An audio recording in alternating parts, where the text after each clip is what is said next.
Sabi ng Proverbs 16:26, "It is good for workers to have appetite, an empty stomach drives them on."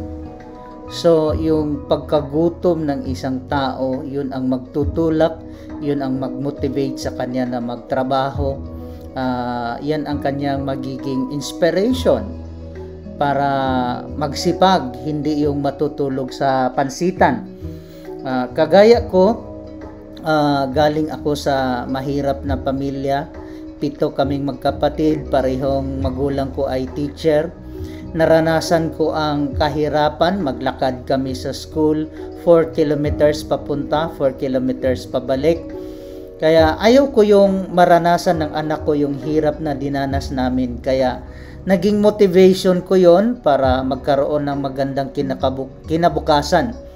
Sa kabila ng aking bisyo nung ako'y nag-aaral sa college, hindi ko pinabayaan ang aking pag-aaral.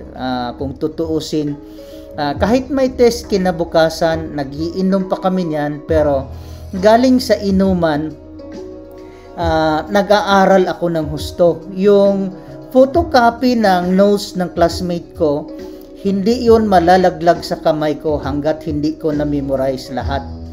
Kaya pagdating ng test, relax lang ako, pitex lang ako.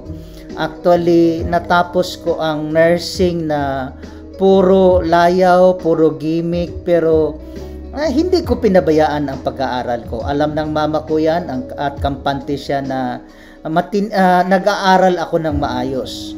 So, to cut it short, nakapagtapos ako ng nursing, nagiging United Kingdom registered nurse ako. I worked there for 20 years.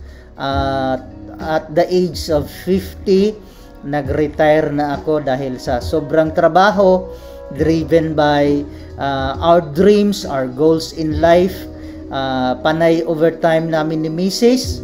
And unfortunately, si Mrs. sumakabilang buhay na at ako naman ay naoperahan na sa puso. Ganun pa man, mayroon na akong choice, mayroon na akong option na mag-retire, and that's what I did. I retired at the age of 50. After all, who am I working for? Yung youngest namin, 18 years old na, independent na. Yun na lang ang sinusuportahan ko.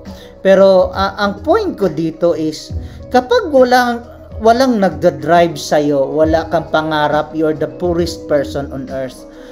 If you don't have a dream, you're the poorest person on earth. Kasi wala kang aspirations, walang nag-inspire sa iyo. So ako, lagi akong driven by my dreams, my aspirations in life. Kaya hindi ako tinatamad. Naranasan ko nga 4 na oras lang ang tulog ko eh. I was a registered nurse in UK.